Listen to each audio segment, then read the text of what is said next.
Et bonjour à tous. Je voudrais remercier Chloé et Coralie et Maria Teresa Schettino et Ayrton Pollini qui m'ont permis de participer ici et qui vont vous traduire tout ce que je vais vous dire. Bon, mon français termine ici. Oh. Je vais continuer mon conférence en italien parce qu'il m'est plus facile. J'ai préparé un dossier avec les chapitres les plus importants de Diodore de Sicile, dédiés à Ducetius et les Sichel ou Sicule. Nous ne lirons pas tous les dossiers, mais j'irai vous signaler les passages les plus significatifs. Ok? Commençons. Ho scelto di presentare brevemente la figura di un personaggio attivo nella Sicilia di V secolo, tra gli anni 60 e gli anni 40 del secolo, proprio perché la storia che su di lui ci racconta Diodoro, lo storico di Agirio, Sicule,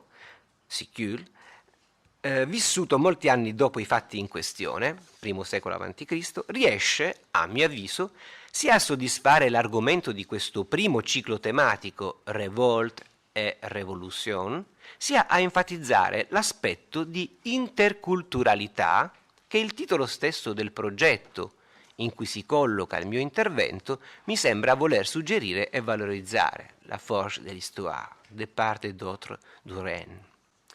Tra l'altro, nel caso specifico, l'interculturalità, come vedremo, costituisce una questione fondamentale perché è un aspetto apprezzabile da diversi punti di vista. Primo, dal profilo del personaggio, un siculo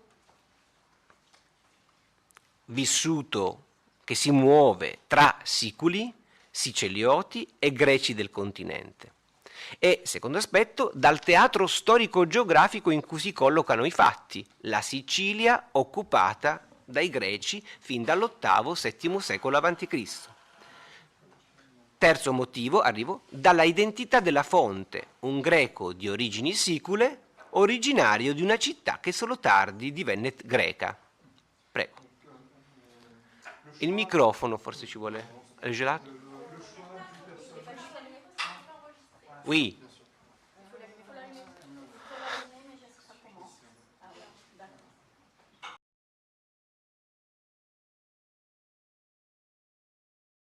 Le choix du personnage est un homme du milieu du 5e siècle avant Jésus-Christ qui est justement entre monde indigène de la Sicile et en contact avec donc, des Grecs installés en Sicile, mais aussi des Grecs du continent de l'Italie, et qui passe donc des populations d'une à l'autre, et qui est aussi, dont l'histoire est racontée par un historien, Diodore de Sicile, lui venu d'une cité qui est très tardivement entrée dans le giron des Grecs de Sicile. Et enfin, l'identité même de ce historien, tout cela semble s'accorder bien au cycle de conférences de révolte et révolution, et en particulier de l'aspect d'interculturalité qui est dans le dossier. A proposito di interculturalità, siamo al 3, se dai soggetti storici coinvolti, sicelioti e il rapporto con i siculi, proviamo a dare uno sguardo alla bibliografia moderna e contemporanea dedicata a Ducezio tra greci e indigeni, quello che sembra emergere con una certa evidenza è il fatto che se di interculturalità si vuole parlare, lo si può solo fare a patto di intenderla come una qualità apprezzabile solo in maniera parziale o in maniera indiretta. Donc, le seul moyen de percevoir l'interculturalité, c'est de façon impartielle ou indirecte, dans ce cas-là. Oui, parziale perché gli studiosi che si sono occupati in maniera sistematica e puntuale, a parte qualche eccezione, di Ducezio, sono per lo più studiosi italiani e soprattutto siciliani. Ultimamente l'argomento sembra aver sollecitato l'interesse di studiosi di altri paesi, non solo europei, anche americani, ma si tratta pur sempre di studiosi che non hanno difficoltà a riconoscere i loro debiti nei confronti dei contributi degli italiani. Prego. Donc la plupart de la historiographie qui traite de ce sujet est soit italienne, particulièrement sicilienne même, ou sinon quelques rares américains, mais qui sont toujours très attachés à l'historiographie de langue italienne. Interculturalità indiretta, perché gli studiosi anglofoni, britannici e americani, e francesi, mentre solo in porzione molto ridotta tedeschi, si capisce anche perché, è una questione di etnia, è un problema di rapporti tra popoli, è una questione molto più difficile da affrontare in Germania. Dicevo, gli studiosi anglofoni e francesi soprattutto si sono occupati spesso, e anche in maniera autorevole, rispettivamente di ethnicity e di forme di contatto tra greci e indigeni. E questi lavori, anche se menzionano raramente il caso di Ducezio, sono diventati fin da subito un punto di riferimento imprescindibile anche per coloro che si sono esclusivamente dedicati a Ducezio. Di qui parlavo di una interculturalità indiretta in qualche maniera. Donc c'est aussi une interculturalité indirecte parce que les rares chercheurs qui se sont occupés, en particulier donc anglophones, américains ou britanniques ou français, se sont appliqués à étudier surtout l'idée générale d'ethnicité, donc de comment définir une ethnie un peu en général, et qui mentionne très rarement le cas spécifique de Ducetios en Sicile. En revanche, l'historiographie allemande ou germanique plus en général a très peu de traiter ces genres de cas, en particulier probablement parce que traiter d'ethnie dans le monde germanique pose problème en soi. Et en revanche, l'historiographie spécifique sur Ducetios fait systématiquement référence à ces cadres théoriques plus généraux de l'ethnicité en général. Donc c'est aussi une interculturalité indirecte. Merci. E questo discorso qui, in qualche modo mi stimola una riflessione che voglio condividere con voi. La comunità accademica, mondiale direi, è in primis, e non può essere diversamente, se è seria, una comunità scientifica.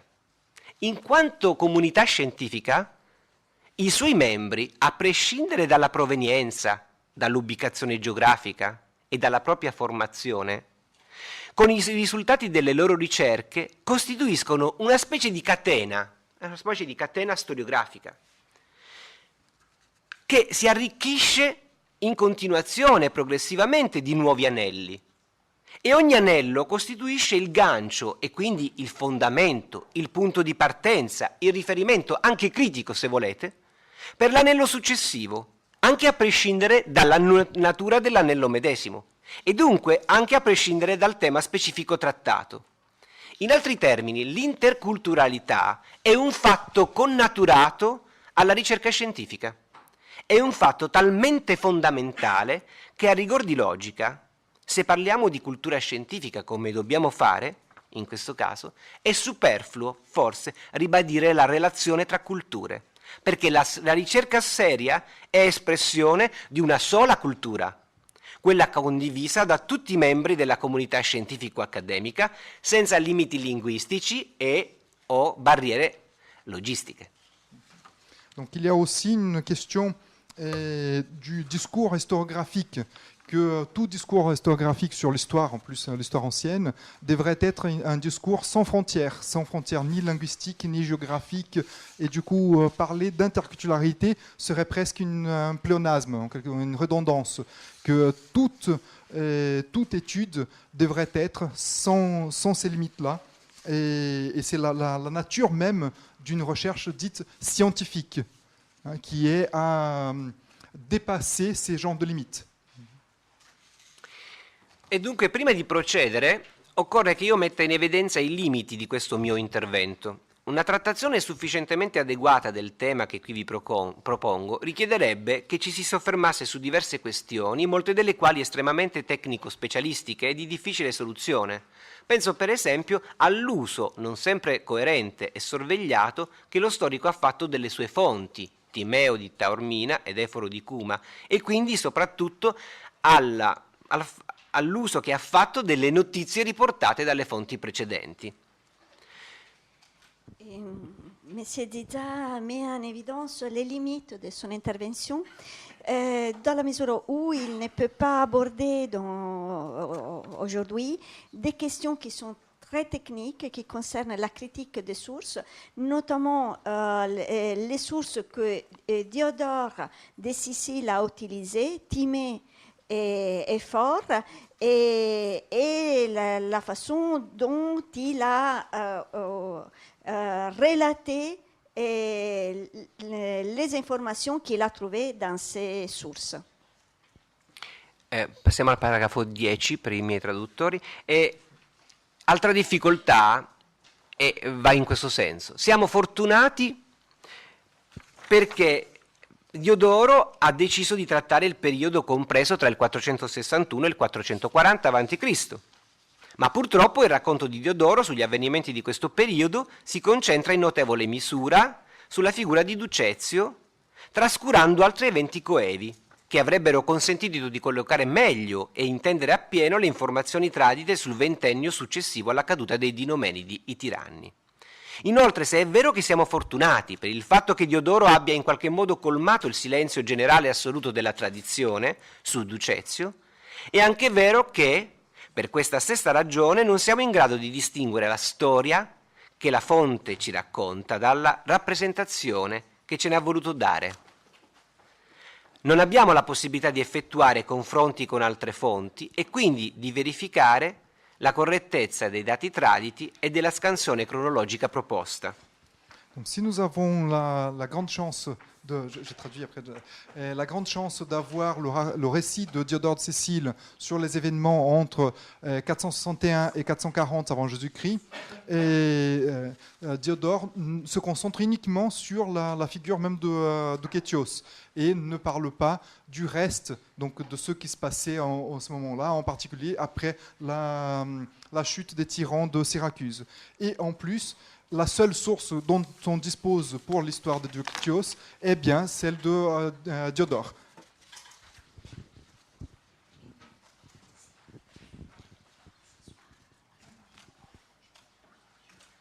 Donc, nous avons le plaisir d'accueillir M. Gonzalez qui est arrivé. Donc, il prend place à côté de M. Diza. Je vais le présenter après. On laisse M. Diza terminer sa conférence et on aura ensuite le plaisir de faire la conférence de M. Gonzalez.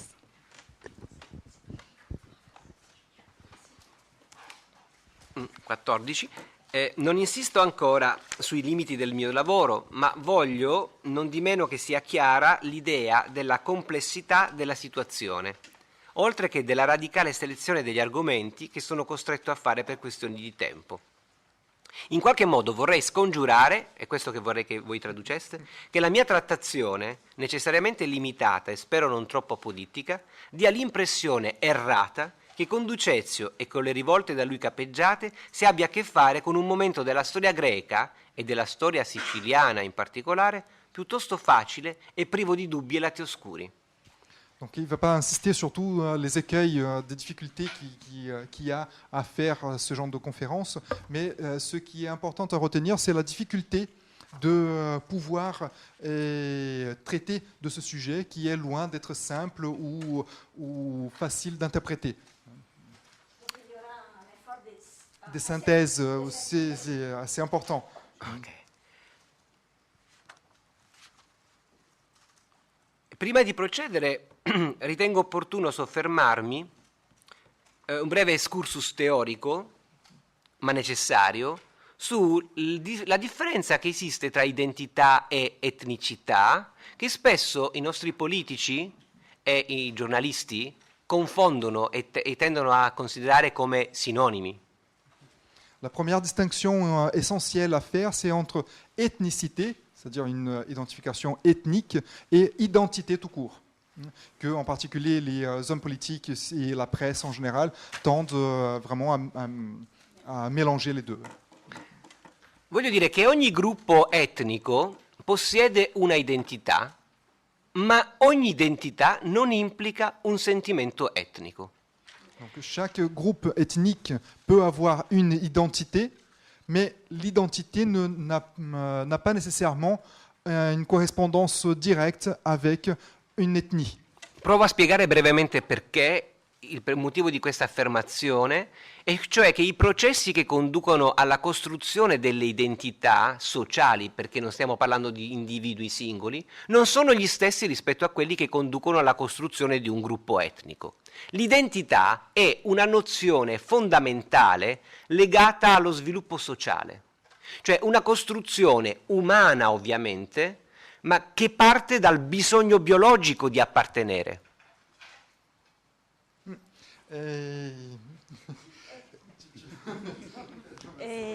Sì, è qui. L'identité est liée au développement social. Et l'identité est une construction humaine qui découle d'un besoin essentiel de l'être humain. Che significa il senso biologico dell'appartenere, cioè vuol dire che molti animali condividono con l'uomo il bisogno di appartenere a un gruppo che dà loro la sicurezza e li difende da pericoli che corrono più facilmente gli individui solitari. È una questione di banale etologia, vuol dire. Donc, il fait aussi la comparaison avec aussi des animaux qui doivent aussi se sentir partie d'un groupe. Mais là, on est dans une construction qui est plus que biologique et aussi sociale, et socialement déterminée dans un contexte précis. Sì, questo è importante come chiave, che molti gruppi riconoscono di sentirsi uniti da un'identità comune che soddisfa il bisogno di appartenenza dei membri, un villaggio, una tribù, ma anche un'associazione, un club privato. Ma non per questa ragione arrivano ad essere un gruppo etnico, perché la etnicità parte dalla identità, ma implica elementi che non sono presenti automaticamente nella identità. Donc, l'identité, est, comme il a mis donc, le passage en italien, est un besoin d'appartenance de l'individu à un groupe. Mais ce groupe peut être des groupes relativement restreints même, comme par exemple un club, et n'a pas de correspondance nécessaire à une ethnie.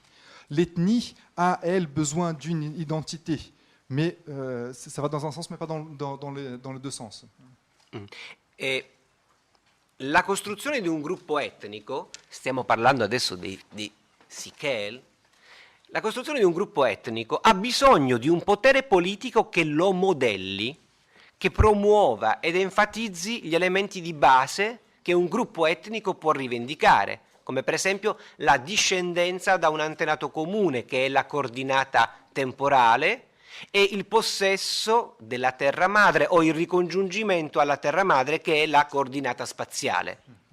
Donc pour la construction de ce groupe ethnique, donc ce groupe a besoin d'un pouvoir politique qui construit cette identité ethnique sur des bases soit liées à un ancêtre commun, et c'est une construction donc, dans le temps, ou sinon liées à un territoire, soit un territoire d'origine ou n'importe, qui donne du coup une identité géographique. 21.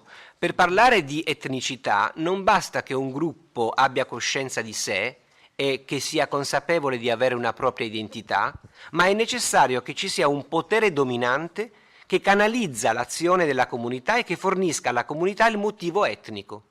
Pertanto l'etnicità non può affatto considerarsi un processo naturale, intrinseco allo sviluppo sociale, ma si tratta del risultato di un processo politico che ha bisogno di un centro direzionale che lo promuova e lo sostenga. Donc c'est le développement de l'idée que l'ethnicité a toujours besoin, et donc l'identification ethnique a toujours besoin d'un pouvoir. Elle n'est jamais donnée, jamais naturelle. Passo a Ducezio. Il movimento di Ducezio e dei Siculi, dunque, non nasce dal nulla, come invece potrebbe apparire leggendo Diodoro, 25. I Siculi ci sono e ci sono sempre stati in Sicilia, ma non si vedono. E il motivo è da ricondurre alle fonti in nostro possesso.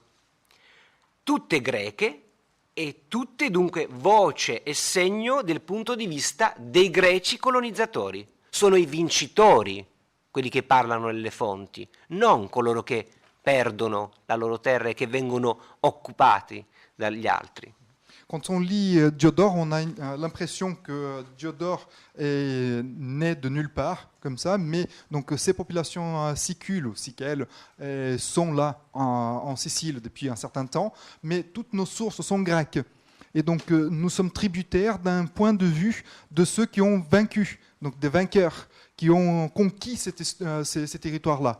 Et donc on n'a pas les sources nécessaires pour voir l'autre point de vue possible. 29.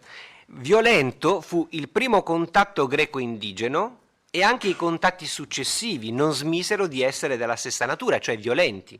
Ma ciò nonostante i contatti ci furono e questi finirono per modificare completamente il paesaggio geografico e culturale delle comunità native, trasformandolo in tutte le sue implicazioni, i matrimoni misti, la penetrazione progressiva della cultura materiale greca e le sue conseguenze ideologiche, l'adozione dei modi di vita greci, la costante interrelazione con i colonizzatori hanno portato alla creazione di una nuova società che non era né quella dei greci né più quella degli indigeni, ma quella ibrida greco-indigena, sia pure dominata politicamente dalla forza dei greci.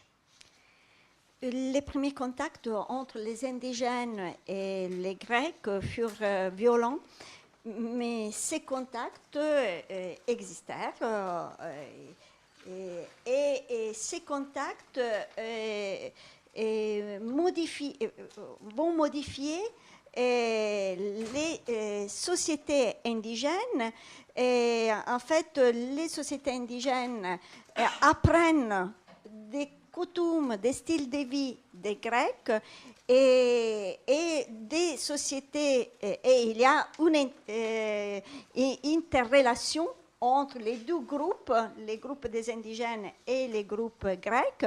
Donc il y a la constitution de nouvelles sociétés que M. Dizza qualifie de hybride, d'hybridisme, et même si ces sociétés sont dominées par les colonisateurs, donc par les Grecs.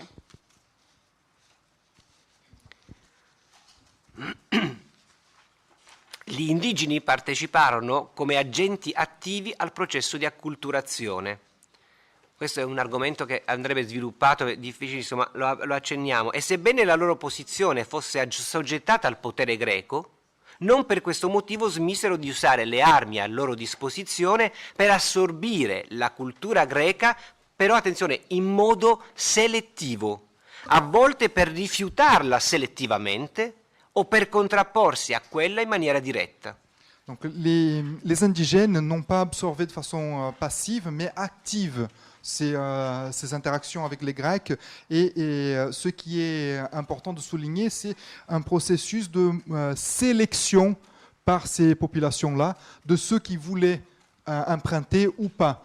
Une sélection aussi bien de l'emprunt que la sélection de ceux qui vont refuser et de ceux à quoi ils vont s'opposer, y compris militairement. Non dimentichiamo che una delle caratteristiche del costante progresso dell'acculturazione è il progressivo sviluppo della coscienza dell'identità, che in Sicilia finì per diventare con Ducezio, attenzione, e per sua volontà, non perché la natura lo richiedesse, cioè è stato il suo intervento, la sua forza a creare un movimento etnico di grande significato sociale e ideologico, cioè è stato lui che ha dato a questi popoli una motivazione etnica. Donc il faut bien se rappeler que le processus d'acculturation, c'est-à-dire donc de cette interaction culturelle, qui est à l'origine même de la conscience d'identité de ces populations sicules-siquelles. Et que cela est le fait de Doukétios, c'est la volonté de Doukétios de faire valoir une identité propre, qui n'était pas donnée d'avance et peut-être pas reconnue par ces popolations-là avant Doukétios. Qui avete una sintesi della carriera politica e militare di Ducezio. Non sto a guardare tutti i passaggi, ma si va dalla guerra al fianco di Siracusa alla guerra contro altri centri. In sostanza, la sua carriera può essere divisa in due fasi sulla base dei rapporti instaurati con Siracusa. Il periodo della collaborazione, che corrisponde ai suoi esordi, e quello della contrapposizione, che prelude ed è causa anche del suo allontanamento e della sua morte. Donc là, ce sont donc plusieurs faits d'événements de la vie même de Doukétios, qui sont donc diversifiés, mais qui peuvent être classés en deux catégories. Une, pendant un premier moment où Doukétios et ses populations sont alliés et font lutte commune avec Syracuse, et un deuxième moment où ils s'opposent à cette cité grecque de Syracuse, et qui devient la cause enfin de sa défaite et sa mort.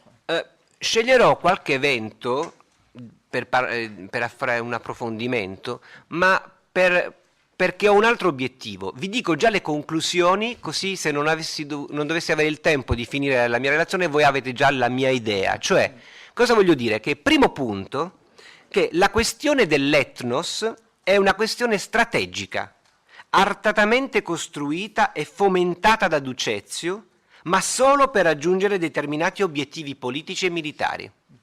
Donc il commence par sa conclusion, comme ça on a déjà la conclusion en tête, quoi qu'il arrive, et que le premier point, c'est la question de l'ethnos, c'est-à-dire du peuple, de la formation, de l'identité de ce peuple, qui est une question stratégique et construite et poursuivie par Doukétios pour des raisons de politique et militaire, stratégique, et pas uniquement identitaire. Oui. Di questo abbiamo anche degli esempi noti dalla collega di storia contemporanea e quindi chi fa di moderna e contemporanea. Cioè, secondo argomento, seconda conclusione, il programma di Ducezio non aveva coinvolto tutti i siculi. Cioè, voglio dire che ora vi dimostrerò, non basta riconoscersi come discendenti e appartenenti a un gruppo di non greci per sposare una causa etnica. Donc le programme de Doukétios ne comprenait pas tous ceux qui étaient identifiés éventuellement comme des sicules. Ça ne suffit pas de s'opposer à une identification, une identité ethnique des Grecs, de se dire non grec pour poursuivre ou suivre donc, les mouvements de Doukétios. Terzo punto è che Ducezio non agisce in nome di un sentimento nazionale autentico, perché ad un certo punto l'etnicità dei siculi passa in un secondo piano, mentre in primo piano si vengono a collocare gli obiettivi personali di un individuo, un capo, che si comportava alla greca in tutto e per tutto e che nascondeva le sue ambizioni, fondatore di città, guida di alleanze militari, dietro la maschera del liberatore del suo popolo e dell'iniziatore di un movimento indipendentista o di rivalsa nazionalista. Donc il faut pas imaginer Doukétios comme un sentiment de national, parce que l'ethnicité ou donc l'identification ethnique de ces sicules passe à un certain moment au deuxième plan et laisse au premier plan les ambitions d'un chef et d'un chef militaire qui agit à la façon des Grecs et qui utilise, y compris à la façon des Grecs, les discours sur l'identité pour faire des actions qui sont typiques des Grecs, c'est-à-dire fondation des cités, fondation des alliances militaires et ainsi de suite. Mi dispiace se rompo per qualcuno questo sogno di Ducezio, ma la mia lezione non è una lezione da manuale, è una mia interpretazione, proverò a dimostrarvela. Donc ça rompt un peu avec l'idéalisation de Ducetios comme leader d'un mouvement révolutionnaire, mais justement il n'est pas c'est celui qui fait un manuel d'histoire grecque tout simple, mais il fait son interprétation à lui. Oui. E 35. La caduta della tirannide dei Dinomenidi nel 466 determinò in tutta l'isola un grande impulso alla libertà.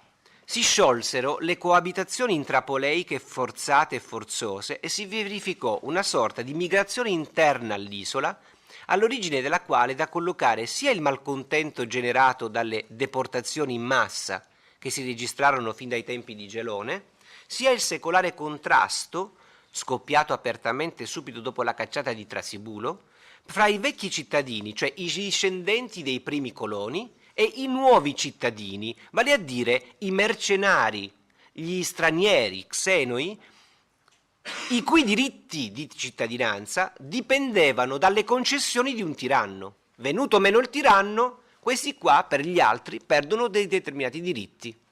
Donc l'histoire même de la Sicile dans le 5e siècle, surtout après 466, avec la chute des tyrans de Syracuse, est très complexe, en particulier parce que ces tyrans-là, depuis déjà un bon nombre d'années, dès le début du siècle au moins, avaient fait des déplacements de population et des octrois de la citoyenneté à des gens venant d'ailleurs. Donc des étrangers, xénoi en grec. Et donc du coup, à la chute de ces tyrans, se pose toujours le problème donc, des déplacements de population et des conflits en quelque sorte entre les anciens citoyens, parce que anciens descendants des premiers colons grecs, et ceux qui avaient acquis la citoyenneté grâce ou à cause des réformes mises en place par ces tyrans. Et que sans les tyrans, du coup, ils perdent cette caractéristique des citoyens. Donc, vous voyez donc la complexité un peu de la situation. Il contrasto si trasformò presto in guerre civili e queste guerre civili però terminarono dopo circa un quinquennio.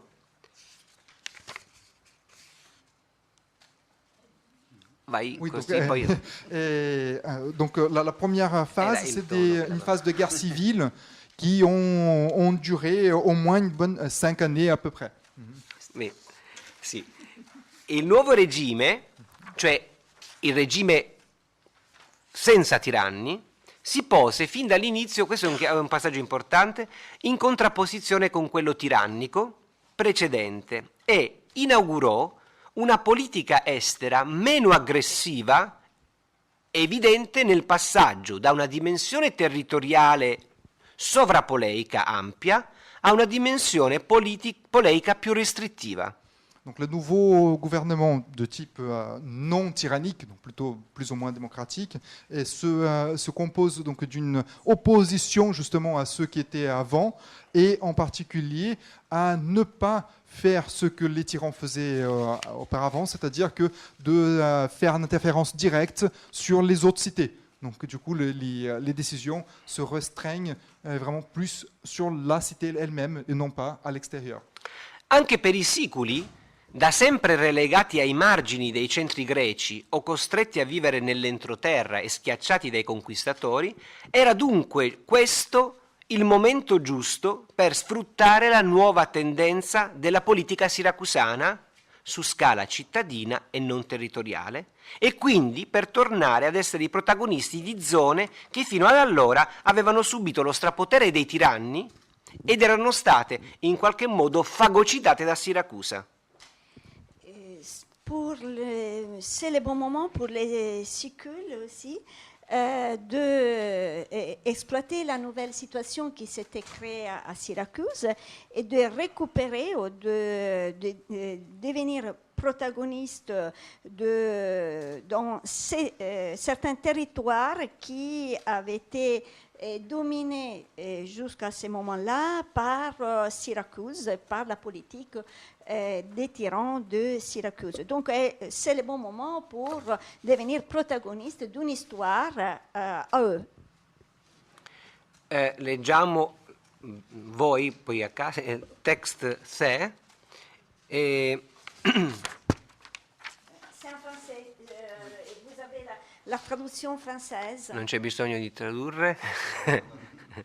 Ducezio qui appare al paragrafo 3 pendant ces événements. Pendant ces événements, Doukétios, le chef de Sikel, nourrissant l'animosité contre les habitants de Catane, qui avaient pris au Sikel leur territoire, dirigea contre eux une expédition. Pareillement, les Syracusains aussi attaquèrent Catane. Ils s'entendirent avec Doukétios pour repartir entre eux les territoires de cette ville. Et ils faisaient donc la guerre aux colons qu'avaient installés les souverains Hieron. Ok, merci. Ducezio quindi appare per la prima volta al fianco di Siracusa. Dov'è l'etnicità? Nella lotta contro i coloni insediati a Catania da Ierone, che ne aveva cacciato gli abitanti originari trasformandoli a leontini. Per chi fosse interessato a Ierone, a tutta questa storia, è il vostro text A. Donc la première fois que Doukétios apparaît dans nos sources, c'est à côté de Syracuse, dans les disputes entre Syracuse et Catane, deux cités grecques. Donc, et Syracuse, elle, est menée par le tyran Hieron. Ierone si rese protagonista di una spregiudicata opera di ingegneria politica e demografica, mai realizzata fino ad allora. Concentrò a Leontini, potete seguire il testo, gli abitanti di Nasso e Catane e ripopolò la ormai disabitata Catane con 5.000 coloni provenienti dal Peloponneso e altri 5.000 provenienti da Siracusa. Ingrandì la cora di Catane a spese dei territori delle poleis calcidesi svuotate e a spese di chi? Cioè delle realtà sicule dei dintorni. Toglie il potere, la terra, ai siculi stessi, proprio quella che erano riusciti a difendere con grande fatica. Donc vous avez le texte qui raconte justement ces forces en opposition et que justement Hieron, dans les déplacements forcés par la force militaire justement de ces populations-là, fait en sorte, récupère aussi des terres et des habitants sicules qui étaient autour de ces villes de Catane et Leontinois en particolare. E tenete in considerazione questo discorso, che alla base di questa operazione del tiranno di Ierone si possono individuare motivazioni di strategia politica. Aetna, una fortezza i cui abitanti erano legati al tiranno da personali vincoli di riconoscenza, avrebbe potuto fungere da rifugio nel caso in cui il suo potere a Siracusa fosse stato rovesciato di Ierone, ma anche la possibilità di guadagnarsi fama imperitura, la fama di eroe, che spettava ad ogni fondatore di città annecista. Doveva giocare quindi un ruolo non indifferente in questa operazione che compieva Ierone.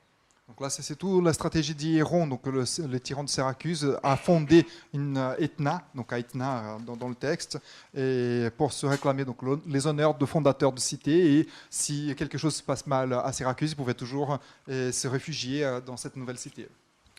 Donc, l'impresa bellica di Siracusa contro Aetna Catane fu l'occasione per i siculi di conquistare spazio e di garantirsi all'interno della forbice costituita dall'asse Acragontino-Siracusa una sempre maggiore autonomia. Donc là, ça construit donc de toute une stratégie politique militaire pour avoir le contrôle de cette partie-là de la Sicile, en particulier à partir d'Etna contre les cités environnantes. Oui. Dopotutto Siracusa, per liberarsi dai tiranni, aveva richiesto l'aiuto dei siculi, è il text B. Donc Syracuse, justement, dans ces disputes avec les autres cités grecques, demande l'aide des populations sicules. Et C'est ce texte-là. des ambassadeurs a et o ville siché situé all'interior du paese. Siracusa chiede l'aiuto dei siculi. I siculi si allegano a Siracusa e riprendono il loro territorio. Cioè questo è il motivo, è l'alleanza con una città greca. Donc l'origine est justement l'alliance de ces cités et populations sicules avec une cité grecque, celle de Syracuse. Donc l'absence d'une raison ethnique, Donc il n'y a séparation ethnique finalement, au moins à l'origine. Vado veloce e salto ovviamente tantissime cose, ma Sì, va bene. sì, vi dirò dove sono, se mi ritrovo io stesso. E volevo citare ecco, questo passaggio di text è. A un certo punto Ducezio, devo andare a braccio ragazzi, Ducezio fonda una confederazione di tutti i siculi e, dice Diodoro, all'eccezione di Ibla. Ibla si trova Donc à un moment donné, Qui. Ducetios, il fait une sorte de confédération des communautés sicules, à l'exception de cette-là, de Ibla et Gératide. Perché Ibla, che è sicula, non accetta di stare insieme a Ducezio? Perché Ibla aveva contatti, guardate dove si trova, aveva contatti, sebbene fosse sicula, cioè indigena, non greca, aveva contatti con i greci. Gli interessava di più mantenere questi contatti con i greci, non passare dalla parte del nemico. Perché nemico? Adesso vi spiegherò perché diventa nemico. Donc vous voyez là où se trouve Ibla, Gératide, donc Mes juste à côté de assistants. Catane, que vous voyez là. Et donc ça explique pourquoi cette communauté-là ne fait pas partie de l'Alliance, parce qu'elle, bien que communauté indigène, avait des intérêts plutôt avec les autres Grecs, et non pas Syracuse, et avait davantage d'intérêt de maintenir les contacts avec ces autres Grecs, de faire la guerre avec eux. Vado veloce.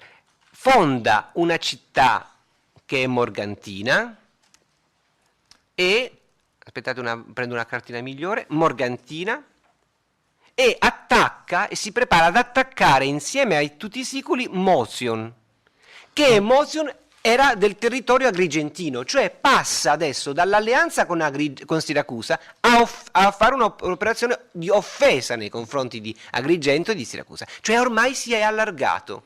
Donc Ducetios ensuite élargit son pouvoir, d'abord en fondant Morgantion, Morgantine, là au milieu de la Sicile, au centre de l'île, et ensuite faire la guerre à Motion, jusqu'à un peu plus à l'ouest, qui faisait partie du territoire un peu sous l'influence d'Agrigente, grande cité alliée de Syracuse, c'est-à-dire il s'oppose directement à Syracuse à ce moment-là. Andiamo velocemente. A un certo punto Ducezio perde la guerra con Siracusa. À un certain moment, Ducetios donc, perd la guerre contre Syracuse E è costretto a chiedere aiuto e protezione a Siracusa. Siracusa non lo tratta da un barbaro, lo tratta da greco, non lo uccide. Lo manda in esilio a Corinto e gli dà i soldi per mantenersi durante il periodo dell'esilio. Donc après la défaite de Ducetios contre Syracuse, il demande même aux Syracusains eux-mêmes de l'aide.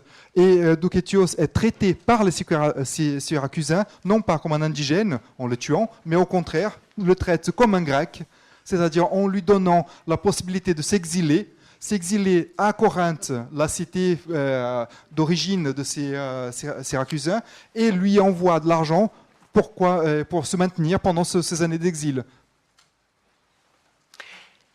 In esilio, Ducezio organizza una spedizione per ritornare in Sicilia, ma sapete che cosa fa? Vuole tornare per liberare il suo popolo di nuovo da Siracusa, ma porta con sé dall'isola dal Peloponneso dei coloni, quindi crea una spedizione di greci della madrepatria per andare in Sicilia e allearsi di nuovo ai Siculi, facendo credere loro che era arrivato di nuovo il liberatore. Ma allora dov'è la contrapposizione etnica se prende dei coloni dal Peloponneso? Donc Étios, depuis Corinthe, essaye donc de s'organiser pour revenir en Sicile. Mais pour revenir en Sicile, il fait un contingent de Grecs du Péloponnèse à qui il promet de fonder une nouvelle cité donc grecque, en même temps qu'il souhaite arrégimenter en quelque sorte les Sicules pour de nouveau contribuer à leur liberté. Donc vous voyez que là, du coup, les discours ethniques ne peuvent pas se tenir, parce que entre les uns et les autres... Bon. L'azione quindi dei Siculi si sciolgono, tutta l'alleanza militare che avevano creato si scioglie con la morte di Ducezio e da lì in poi non avremo più nessun tipo di movimento, sicché quindi era qualcosa di manipolato. Morto il manipolatore, la gente è senza una guida e quindi senza un motivatore e un leader.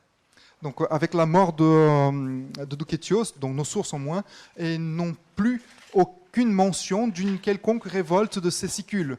Et donc ça montre bien que toutes ces révoltes ou quoi que ce soit, c'était lié au chef. Du moment où il n'y a pas le chef politique qui avait les intérêts politiques, il n'y a pas les origines dites ethniques suffisantes pour que ça se passe quoi que ce soit.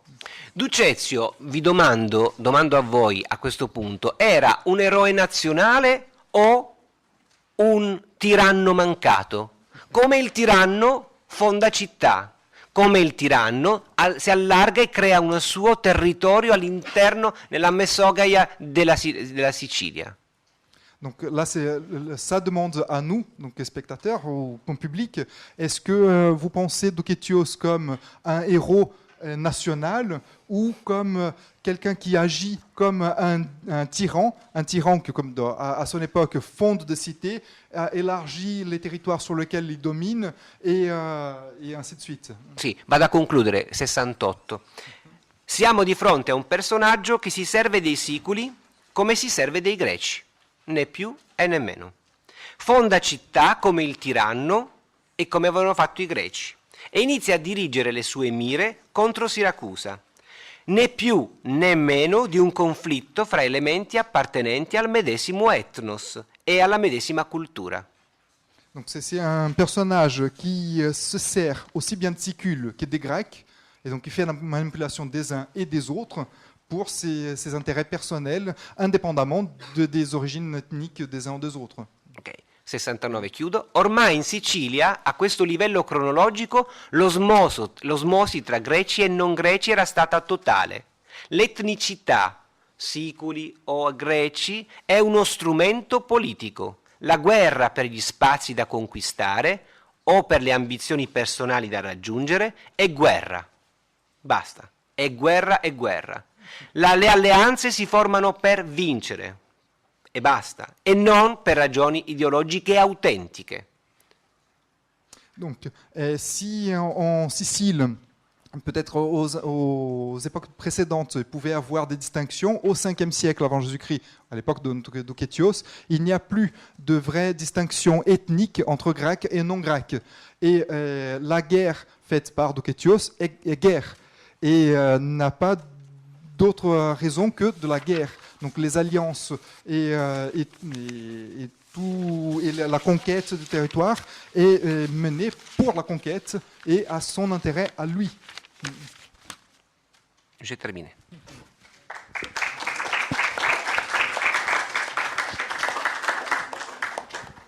Donc Maria Teresa Schettino m'a demandé de commettre une intervention qui va être une intervention un peu, je ne veux pas dire provocatrice, mais en même temps, elle l'est un peu, puisque je vais déplacer en quelque sorte, je dirais, la focale de cette rencontre.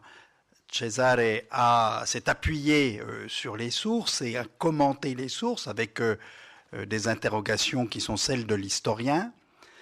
je vais faire un peu pareil, mais sans évoquer les sources, c'est-à-dire enfin, je vais les évoquer, mais je ne vais pas les utiliser directement, je vais les utiliser à travers le prisme de ce qu'on appelle l'historiographie. C'est-à-dire comment des historiens ont travaillé sur une problématique précise et comment les regards de ces historiens ont évolué dans le temps. D'abord en fonction de la connaissance, de la découverte, de nouveaux documents, mais aussi comment finalement l'histoire contemporaine a, à chaque moment que ces révoltes de Sicile ont été travaillées, a influencé la lecture qu'on en faisait. Et je reprends ici, si vous voulez, une formule d'un historien et philosophe italien bien connu du début du XXe siècle qui disait que toute histoire est contemporaine. Alors je ne sais pas si quelqu'un dans la salle est capable de dire de qui il s'agit, mais je vous le dirai tout à l'heure, rien que pour vous faire lambiner un petit peu. Et effectivement, le poids du contemporain va être important. Alors j'ai poussé la provocation jusqu'à à vous envoyer un texte, alors j'espère que vous l'avez eu, que vous avez pu le lire, parce que vous allez voir, c'est très intéressant. C'est le texte, finalement, non pas d'un historien, on va dire, universitaire, qui consacre, je dirais, son travail à l'enseignement et à la recherche sur des problématiques précises, mais Joël Schmitt est, puisqu'il est encore vivant, bien qu'il soit né, je crois, en 1937, il suffit d'aller voir sur Wikipédia, il dispose d'une petite page où finalement sa carrière est retracée assez rapidement. Donc c'est quelqu'un qui a fait des études d'histoire à la Sorbonne, donc vous voyez, donc il a un sacrement qui le ramène vers nos pères, il a même fait un DEA. Donc ensuite, il s'est consacré finalement à la production, on va dire, de livres, tantôt des romans, tantôt des livres d'histoire. Alors c'est là où il est intéressant pour nous, parce qu'en fait, ce n'est pas un historien à proprement parler.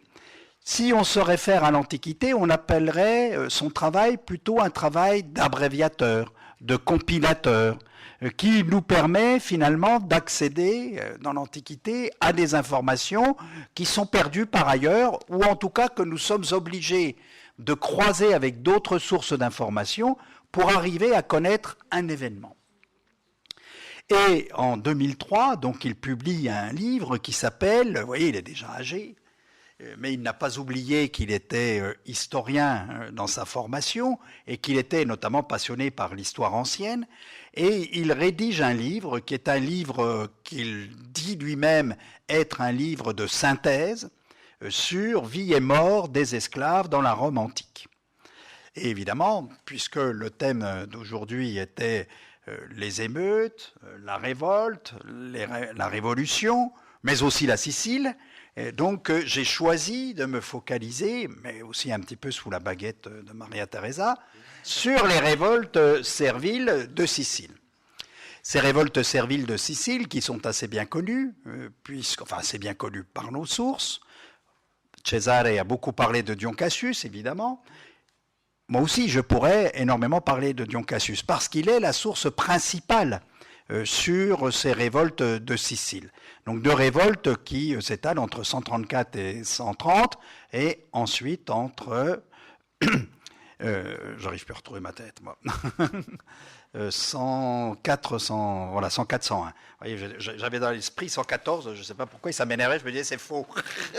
C'est faux, vous voyez, comme quoi. C'est le stress d'arriver jusqu'ici, parce que... Bon, il a fallu que je cours vite depuis Besançon. Donc, ces deux révoltes nous sont connues essentiellement par lui.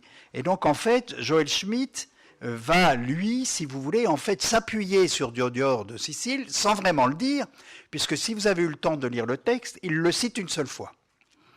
Il le cite une fois, et puis ensuite, il n'en parle plus. Il ne parle pas des autres sources possibles pour la connaissance de ces révoltes. Alors, on retrouve du Diodore de Sicile, si vous voulez, à travers les guillemets qui sont utilisés pour certaines citations, qui ne sont pas suivies de notes, donc qui ne nous disent pas qu'elles sont dues à tel ou tel auteur. Et en fait, ce que fait Joël Schmitt, c'est ni plus ni moins que de reprendre finalement le texte de Diodore de Sicile et l'adapter, je dirais, à une vulgarisation de bon niveau qui permet d'avoir une connaissance, je dirais, assez fiable de ce qui s'est passé, mais en même temps, il met son petit grain de sel contemporain et de vulgarisateur, c'est-à-dire qu'il essaie de rendre le récit moderne, non pas par les événements, mais moderne par la compréhension.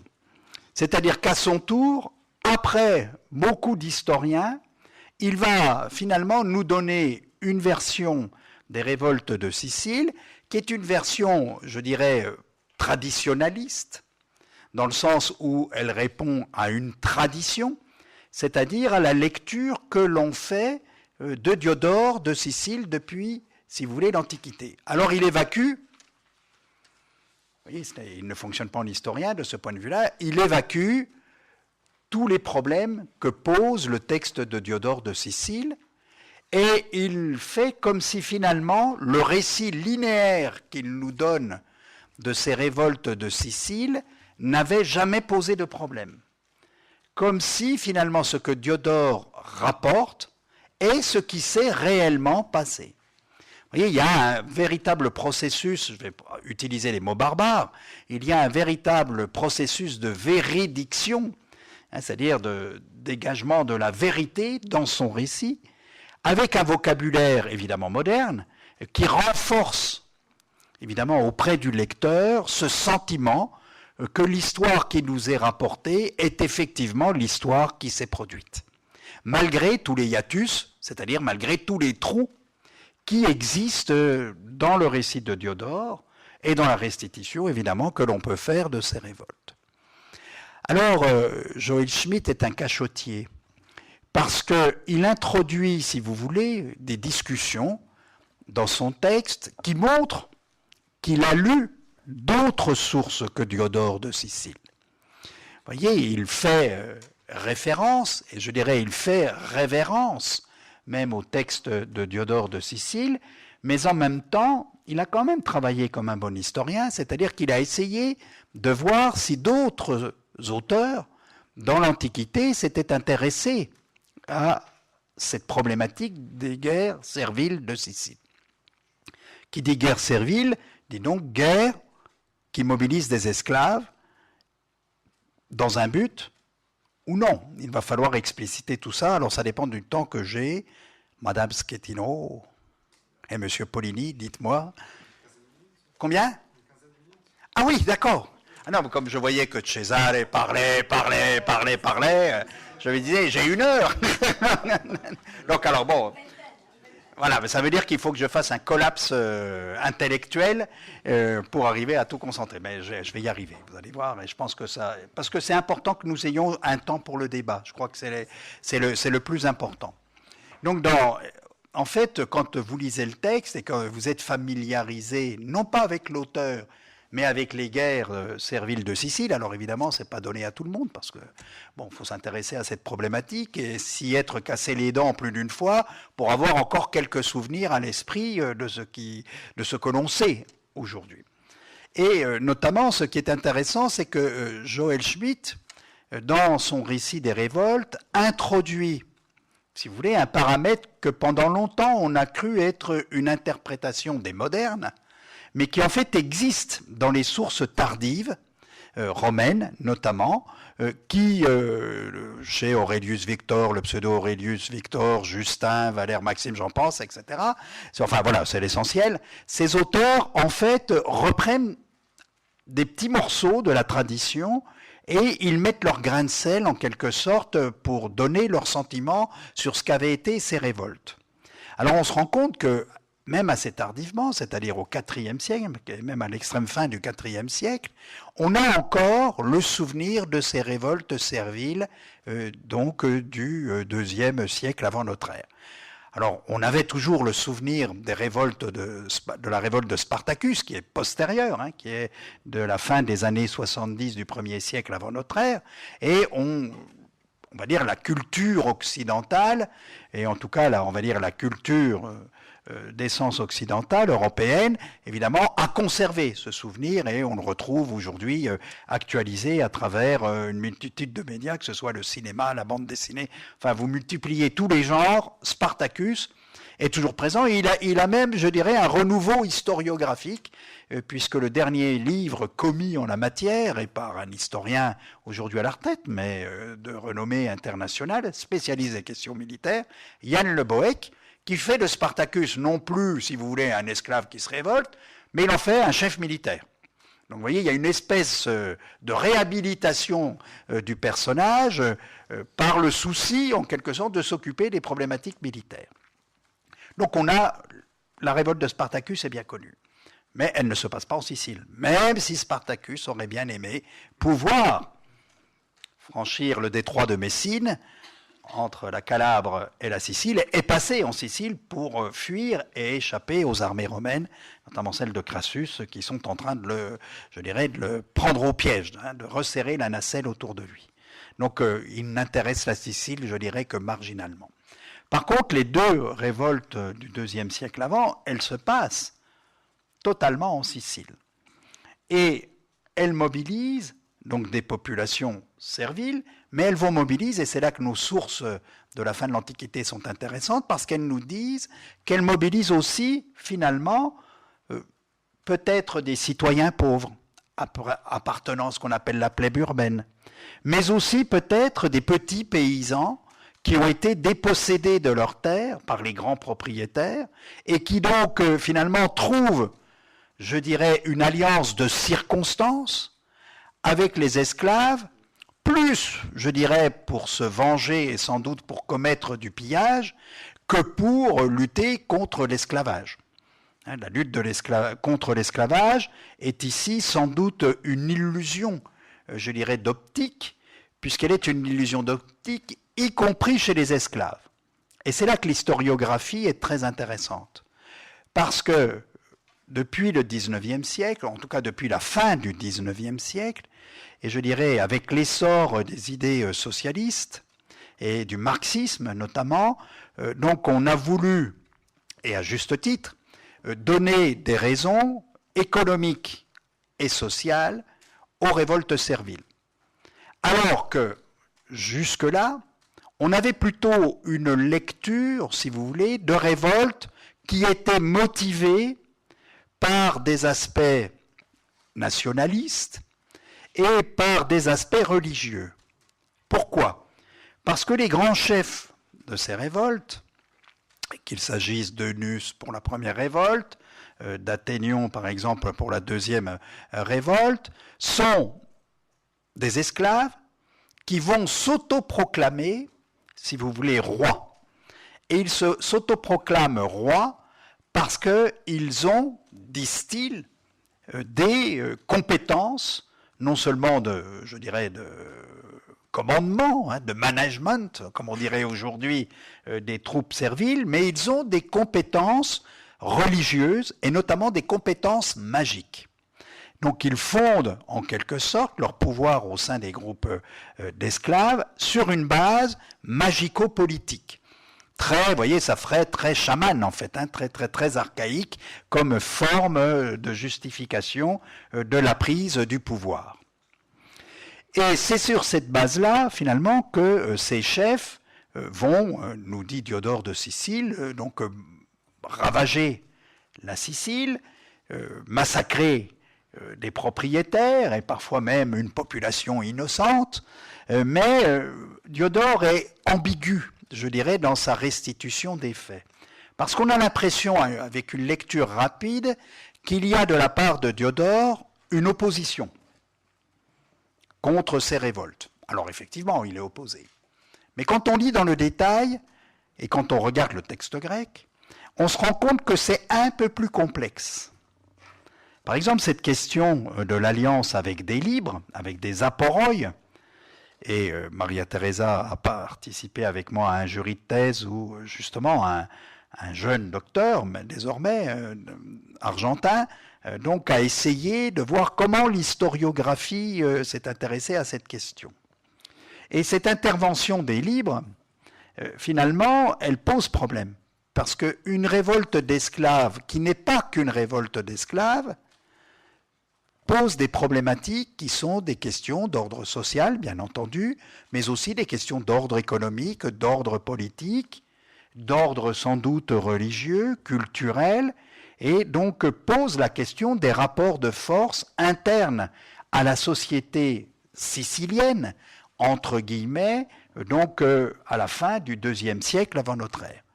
Donc une Sicile qui est, je dirais, essentiellement contrôlée donc par des propriétaires fonciers romains, mais aussi autochtones, on va les appeler grecs, hein, même s'il faut mettre des guillemets, parce que ça n'a pas tellement de sens, mais on va les appeler comme ça parce que c'est plus simple à comprendre. Et il y a un phénomène de la concentration foncière qui n'est pas spécifique à la Sicile, qu'on rencontre aussi, je dirais, en Campanie, c'est-à-dire au sud de Rome, et qui voit donc des membres de l'aristocratie locale, mais aussi de l'aristocratie romaine. Alors il semblerait que l'aristocratie romaine soit peu investie en Sicile, mais ça reste discutable. C'est un débat, là. Vous voyez, il y a des recherches, à mon avis, qui doivent être approfondies sur ce point-là. Il y aurait donc essentiellement une aristocratie, on va dire, locale, donc qui a tendance à concentrer la propriété foncière. Et donc, évidemment, à éliminer, si vous voulez, donc les petits propriétaires, et puis à utiliser une main-d'œuvre, évidemment, qui est une main-d'œuvre d'esclaves. Donc cette main-d'œuvre d'esclaves est sans cesse plus importante parce qu'on a besoin de plus en plus de main-d'œuvre. Et, Diodore de Sicile le rapporte très bien, cette main-d'œuvre est durement exploitée, puisque dans les productions, on va dire, céréalières, on rencontre souvent des esclaves enchaînés. On rencontre aussi beaucoup de pâturages sur les reliefs internes, et ces pâturages sont plus ou moins contrôlés par des esclaves qui sont eux-mêmes traités comme des animaux. Et donc on a une situation où, si vous voulez, le contrôle est quand même assez aléatoire de la part de ses propriétaires. Et alors, c'est parce qu'il y a des excès, si vous voulez, terrifiants, que ces esclaves vont finir par se révolter. Donc pour Dion Cassius, la révolte, vous voyez, n'est pas tant une révolte, je dirais, pour des raisons économiques, il s'agit plus d'une révolte pour des raisons que l'on pourrait appeler de traitement personnel. Donc on aurait des esclaves maltraités qui, au final, sont un peu condamnés à se révolter. Mais ce qui est intéressant, justement, sur ce principe-là, c'est de voir comment l'historiographie a traité cette question-là. Parce que Dion Cassius... Comment ? Qu'est-ce que j'ai ? Oui, Diodore. Diodore de Sicile, je perds la tête. Hein. Diodore de Sicile, si vous voulez, nous dresse un tableau, finalement, assez dramatique de la Sicile, sur le plan, on va dire, des relations sociales, donc en cette fin de second siècle, avant notre ère. Et l'historiographie a dû s'adapter, je dirais, à cette documentation, même si on a quelques nuances possibles.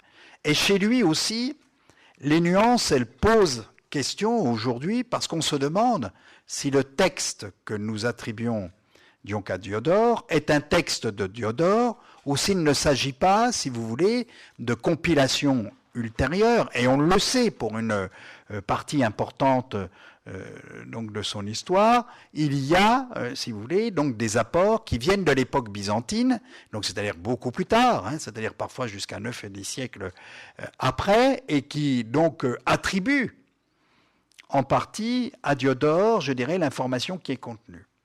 Or, certains passages de Diodore donnent l'impression que s'il n'est pas, je dirais, favorable aux esclaves, il pose la question, en quelque sorte, du traitement de ces esclaves et de la considération humaine que l'on devrait avoir pour eux. Et Joel Schmitt, par exemple, va beaucoup s'appuyer, si vous voulez, sur cette ambiguïté, en quelque sorte, qui est une ambiguïté historiographique. Et moi, je fais partie de ceux qui pensent, même si ça reste à démontrer complètement, que Diodore utilise des sources et notamment une source qui est, le débat est ouvert, hein, que l'on peut discuter, mais qui serait due à un philosophe stoïcien qui a fait une histoire et qui s'est intéressé justement à la Sicile, qui s'appelle Posidonius. Et Posidonius a peut-être influencé, je dirais, la lecture donc de Diodore sur ces révoltes et surtout sur les causes de ces révoltes, sur ce qu'on appelle les haïtia en grec, et qui donc pose la question finalement de l'imbrication des sources. Et c'est sur cette ambiguïté, comme je le disais, que Joël Schmitt finalement va s'engouffrer dans une lecture des révoltes de Sicile. Pour lui, les révoltes de Sicile sont dues, très simplement, au problème de la concentration foncière, au mauvais traitement des esclaves et à l'intervention, je dirais, presque exceptionnelle de personnalités esclaves, mais qui ont, je dirais, une culture, un savoir, des compétences qui leur permettent de devenir finalement des chefs incontestés et donc de pouvoir s'opposer à Rome. De l'autre côté, le gouverneur romain, les armées romaines, le Sénat romain sont présentés, si vous voulez, comme d'abord incrédules par rapport à ces révoltes. Ils n'y croient pas. Pour eux, il s'agit tout juste de troubles. Et c'est là où j'introduis du vocabulaire, je pense, qui est intéressant pour la discussion. Il s'agit de troubles qui ne demandent finalement qu'une intervention de police. Alors évidemment, à Rome, il n'y avait pas la police à cette période-là, donc ce sont toujours les troupes armées qui interviennent, mais on envoie peu d'hommes, justement pour réprimer ce qui ne peut être, je dirais, qu'un trouble. D'abord parce qu'on ne va pas reconnaître aux esclaves la capacité de s'organiser, la capacité de constituer, je dirais, une armée, et d'être capable, je dirais, de s'opposer à l'armée romaine. Vous voyez, c'eût été accordé une importance indéfendable, je veux dire, aux esclaves. Donc il y a une négation a priori de leur capacité à s'organiser. Mais comme ces esclaves ont su s'organiser, qu'ils ont su résister, que parfois ils ont même battu à plat de couture donc les escadrons romains qui ont été envoyés contre eux, Rome va devoir progressivement prendre conscience de ce qui est en train de se passer. Et qu'est-ce qui est en train de se passer? Alors ce qui est très intéressant, c'est que dans l'historiographie, et notamment chez Joël Schmitt, qui en fait la synthèse, ce qui est en train de se passer, c'est-à-dire que l'on va requalifier, comme on dirait, on va requalifier un dossier, on va requalifier ces troubles. Ces troubles deviennent progressivement des émeutes. Puis, comme ces esclaves résistent, ces émeutes acquièrent le statut de révolte. Puis, finalement, comme la résistance est très forte, on va passer de la révolte carrément à la révolution. Et c'est, si vous voulez, la possibilité qu'il y ait eu des libres qui participent à ces événements, vous voyez, je ne les qualifie pas, qui va faire qualifier, si vous voulez, ces événements de révolution. Donc on a une gradation, en quelque sorte, de la qualification de ces événements, et cette gradation, elle est évidemment envisagée par l'historiographie, parce que Joël Schmitt ne fait que synthétiser, en fait, ce que nous savons. Et c'est pour ça que c'est très intéressant. Il fait la synthèse, finalement, de ce que les différents courants historiographiques ont tiré, finalement, de ces événements.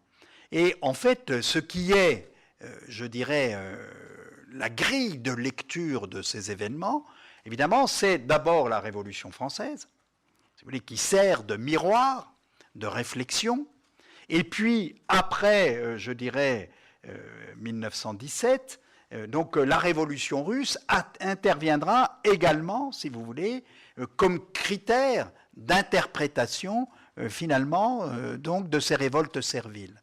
C'est-à-dire que l'on a, et c'est ça qui est très intéressant, on a des révolutions, comme la révolution de 1789, ou plutôt 92 et 93, qui se réclament en partie justement des révoltes serviles, et la révolution de 17 qui s'en réclamera, je dirais, là aussi de façon extrêmement lucide, même si on fait beaucoup plus référence à la révolte de Spartacus, hein, si vous voulez, avec notamment la naissance des mouvements spartakistes, donc que ce soit en Allemagne ou dans d'autres pays, où beaucoup de mouvements révolutionnaires prennent le nom, si vous voulez, de Spartacus, justement pour s'organiser et s'identifier. Donc on a, si vous voulez, une lecture de l'histoire qui est une lecture en même temps progressive, dans le sens où on part des sources de l'Antiquité pour les interpréter, et en même temps une lecture rétrospective, où finalement c'est le contemporain, ou le plus ou moins contemporain, qui va permettre d'éclairer, ou en tout cas de lire, les révoltes serviles du IIe siècle avant notre ère, et ce serait vrai aussi pour la révolte de Spartacus. Donc ces allées et retours entre présent et passé et présent, j'arrête, sont, si vous voulez, le moyen d'essayer de comprendre finalement un phénomène pour lequel, si je synthétise en quelques mots, nous avons très peu d'informations.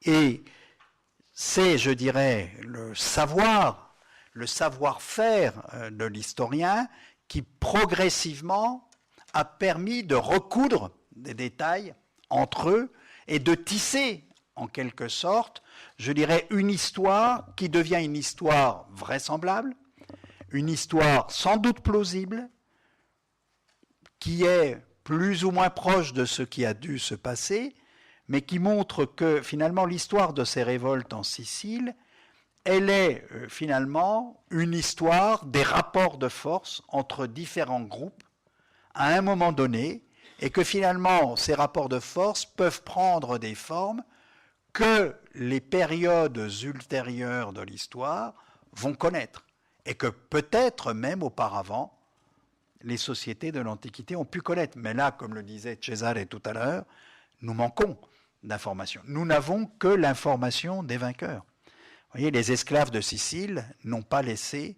si vous voulez, leur histoire. Et comme on le dit souvent pour les populations vaincues, on peut dire qu'ici, effectivement, les esclaves de Sicile sont d'un certain point de vue un peuple sans histoire, dans le sens où on ne leur a pas donné les moyens, et en tout cas s'ils les ont pris, on n'a pas conservé, je dirais, ce qu'ils avaient à dire, et donc on n'a pas leur propre histoire qui permettrait sans doute de nuancer celle que nous connaissons. Merci.